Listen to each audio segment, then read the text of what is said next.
It's no secret that Kim Kardashian and her former boyfriend Kanye West are at odds with Taylor Swift.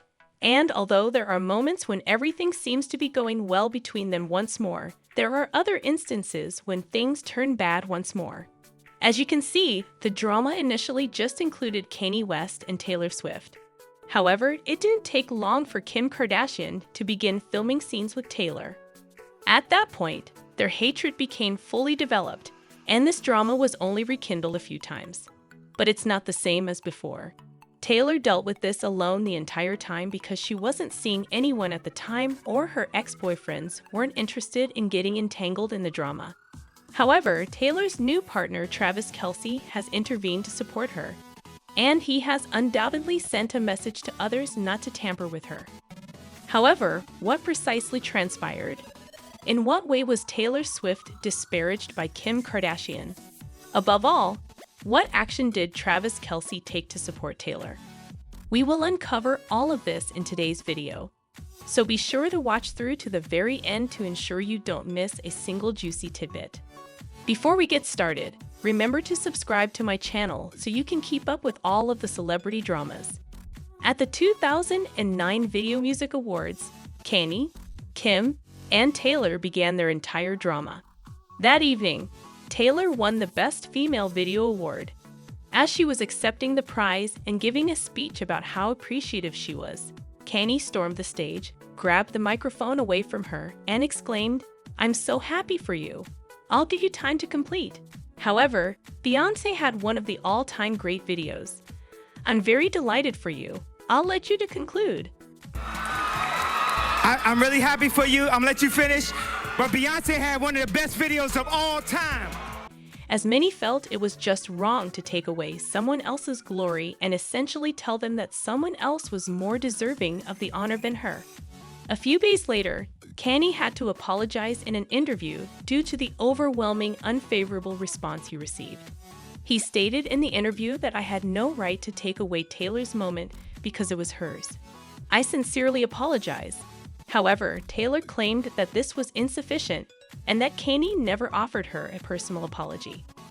It also caused Taylor to suffer greatly mentally. She refused to accept it as a result, and the relationship was essentially ruined. No, but that isn't the purpose of this movie. If you want to know the specifics of what transpired between Taylor and Kanye, stay tuned until the very end, and I'll provide a link to a video that demonstrates it. Let's talk about Kim and Taylor's connection now, though. See, things between Kim and Taylor weren't always as horrible as they are now. Some even thought of them as friends at one point, or at the very least, as people who respected one another. For instance, in 2009, when asked which music was the most popular on her iPod, Kim Kardashian replied, "I love Taylor Swift," followed by the song "Love Story" by Taylor Swift. "I'm a huge fan of Taylor Swift." And further instance would be their joint photo during the 2012 EMAs. Then, in 2015, they were spotted giving each other hugs at the Grammy Awards and the VMAs the same year. They were observed seated close to one another. However, after Kanye released his song, Famous, everything changed. He's making fun of Taylor in there by saying, "I feel like we might still have sex. Why? I brought fame to that bitch." After then, the relationship gradually deteriorated because Kim had her husband's back at the time. Taylor also released a statement in response to the song's lyrics, stating, "I want to say to all the young women out there, there will be people along the way who will try to undercut your success or take credit for your accomplishments or your fame. When you reach somewhere, you'll look around and realize that it was you and the people who love you that placed you there. And that will be the finest feeling in the world. Thank you for this moment. If you just concentrate on the task and don't let those folks divert you." In response, Kim asserted in an interview with GQ that Taylor had approved the line. As you can guess, this sparked a great deal of controversy, with many swiftly taking sides, either for Kim or for Taylor. Most people didn't believe Kim Kardashian because of her history of lying, so they cheered for Taylor. Furthermore, a representative disclosed that Taylor is simply repeating what Kanye West has taught her, and has no personal grudges toward Kim Kardashian because she understands the strain Kim must be under. That does not, however, alter the fact that a large portion of Kim's statements are false. Taylor and Kanye West haven't spoken on the phone since their one and only phone conversation in January 2016, when she was on vacation with her family. Taylor has never refuted the existence of that conversation. During that conversation, Kanye West also requested that she post the music on her Twitter account, but she turned him down, and the whole thing heated up after he made the statement. Kanye became quite silent at that time and remained silent about the whole event. But Kim felt compelled to continue discussing this subject because, presumably, she didn't want to be seen as a liar in public. She further stated, "I never talk about anyone publicly, especially in interviews, but I was just like, I had so had it, in it keeping up with the Kardashians episode. In it, I had to stand up for him." People continue to distrust the scenario as a whole, nevertheless. Even worse for Kim was that they continued to call her a liar. One person commented, "It's hard to take Kim as honest in this, for instance. I found Taylor's reaction to be really honest."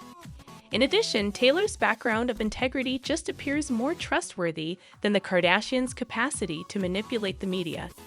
Even if Taylor approved the lyrics, which I doubt, the way Kanye delivered them and the ensuing viral video were tasteless, according to another. It just doesn't sit good when Kim defends it. When they're called out, it seems like they always try to play the victim. Thus, it is evident that the information that Kim was trying to impart to them is not being accepted. Kim's decision to broadcast a series of edited films featuring Kanye West and Taylor Swift appears to have been motivated by their purported phone conversation. It's crucial to note that this is simply a collection of excerpts and not the full conversation between Taylor and Kanye. This is going to be crucial, so bear that in mind. Taylor reportedly expressed her amazement when Kanye revealed the song's lyrics to her during the phone call, saying, "I would have never expected you to tell me about a line in your song. Nobody would, in my opinion, listen to that and say, 'Oh, that's a real diss.' You must recount the events as they occurred to you and as you personally experienced them." Nobody knows for sure what Kanye told Taylor before because it was never made public how he read the lyrics to her. Taylor Swift's representative responded to that by denying that she was ever informed of the song's true words, defending Taylor by claiming that he never gave her the lyrics and that she would never have consented to being called a bitch in a song. Furthermore, she claimed, "I was character assassinated by being unjustly accused of lying despite never having the whole narrative told to me or having any portion of the song played." She stated that she would like to be removed from the controversy going forward because she never intended to be a part of this, in order to put an end to the entire drama. A few shots have been fired in the years that have followed from both sides, but then things became quiet. Recently, Taylor Swift was named the Time magazine's Person of the Year 2023. During her speech, she touched on a number of subjects, including her previous conflict with Kanye West, particularly the phone call we recently discussed. She expressed her negative feelings about the remarks made against her and stated that she felt as though her career had been stolen away from her. "Without a doubt," she replied, "my career was snatched away from me.